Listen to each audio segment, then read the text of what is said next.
Inaabangan ng privilege speech ni Senadora Miriam Defensor Santiago mamaya sa Senado ang inaasahan sa kanya mga buwelta sa mga patama sa kanya noong isang linggo ni Senador Juan Ponce Enrile.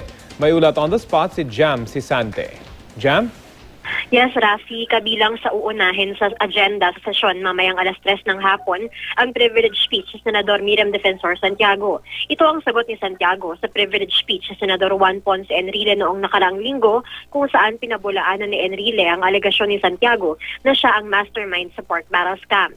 Sa isang sulat kahapon kay Senate Majority Leader Alan Peter Cayetano, sinabi ni Santiago na sasagutin niya mamaya ang personal insults na binato sa kanya ni Enrile.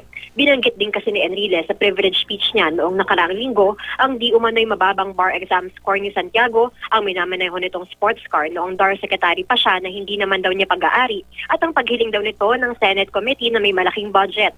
Hiniling ni Santiago kay Cayetano na agad siyang ipatawag para sa kanyang privilege speech pagkatapos ng reference of business dahil hanggang 2 oras lang daw siya pwedeng manatili sa sesyon.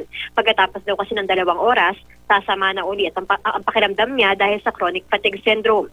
Siniguro ni Enrile kahapon na dadalo siya sa sesyon para pakinggan ang talumpati ni Santiago. Ano man daw ang maging personal na patama sa kanya ng senadora ay hindi na niya papatulan alang-alang sa Senado. Atan muna ang latest mula dito sa Senado, Rafi.